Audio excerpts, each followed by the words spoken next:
If you ever find yourself walking through the cobblestone streets of Warsaw's Old Town, try for a moment to imagine what lies directly beneath your feet.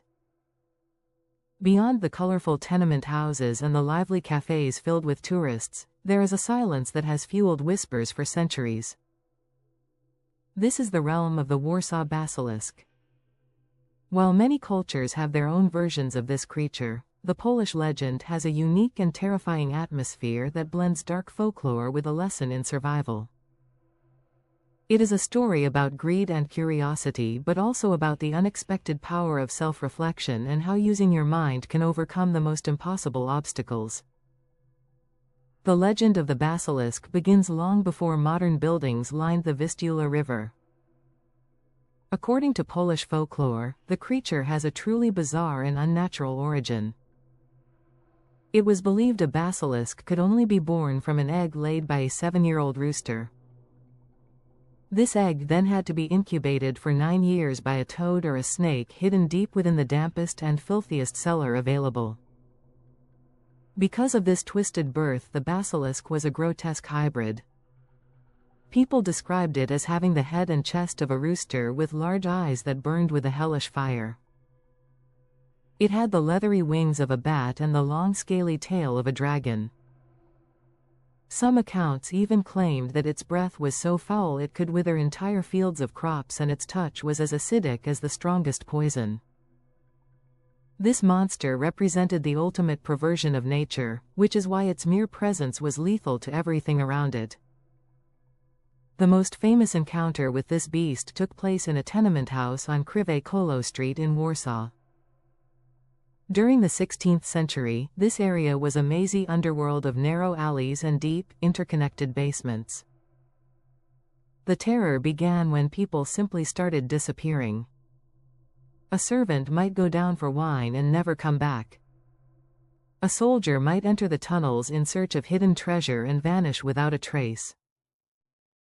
These were not just poor laborers but also wealthy merchants who let their greed for buried gold lead them into the darkness. Rumors spread that the cellars were cursed by a living death. When the cellars were eventually inspected, people made a horrifying discovery. Those who had vanished were not gone. They were still there, standing perfectly still, frozen as cold and gray statues. One glance from the basilisk was enough to petrify the human soul instantly, turning warm flesh into rigid marble in the blink of an eye. This is where the story connects to the idea of strategy in life and career. Many brave knights and mercenaries tried to slay the beast using traditional weapons and brute force. They entered the dark with sharpened swords and heavy plate armor, believing that strength could overcome any foe. They all failed because they could not get close enough to strike without looking at the monster. Then, a young and ingenious journeyman tailor named Melchior decided that the puzzle required a psychological solution rather than a physical one. He understood that the only way to defeat a creature of pure gaze was with the gaze itself. Melchior didn't just charge into the cellar. He spent days meticulously preparing his armor. He covered his clothes with dozens of small mirrors and carried a large, highly polished mirror like a shield. He transformed himself into a walking prism of light. Melchior's descent into the cellar on Crivecolo Street is a moment of pure narrative tension. The air was thick and smelled of sulfur and decay, a scent often associated with the presence of dragons or demons. The only sound was the slow scraping of his boots on the stone floor. As he moved deeper, the mirrors on his clothes caught the faint flickers of his torchlight, casting dancing reflections on the damp walls. When he reached the deepest chamber, he heard the heavy, reptilian breathing of the monster. The basilisk lunged forward from the shadows, ready to destroy the intruder with its lethal eyes. But the creature didn't look into the eyes of a new victim.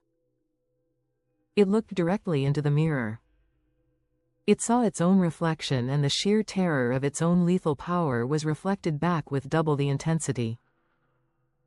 The basilisk was paralyzed by its own image, unable to process its own malice, and immediately turned itself into a heap of dead stone.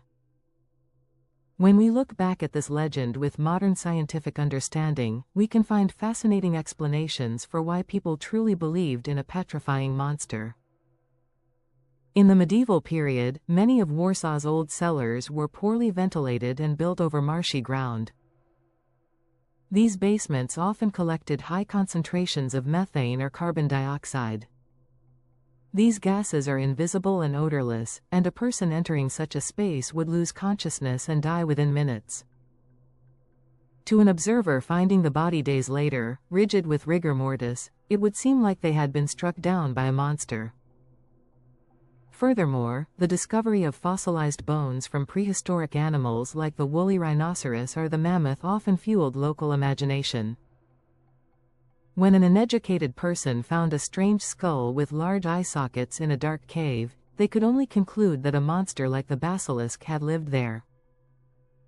The basilisk also carries a powerful symbolic message that still applies to our modern success.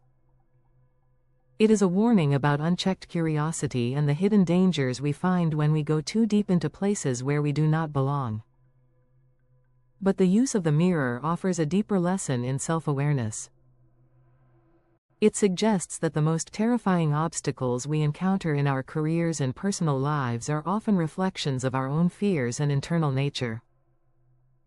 In psychology, the basilisk is a perfect manifestation of what Carl Jung called the shadow self, which represents the parts of our personality we are afraid to confront. Defeating the basilisk with a mirror is a metaphor for overcoming our internal demons by having the courage to face them directly. It shows that in the highest levels of negotiation or competition, your greatest weapon is often the ability to reflect the opponent's own energy or weaknesses back at them. Even today, the legend of the basilisk is alive in the heart of Warsaw.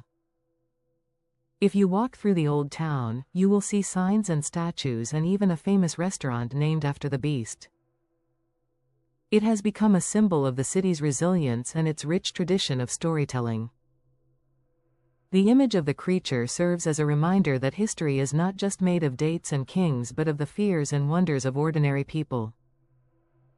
The Warsaw basilisk remains one of the most iconic figures in Slavic mythology because it perfectly blends a terrifying mystery with the triumph of human wit. It teaches us that to conquer the shadows outside, we must first have the courage to look at the reflection inside ourselves.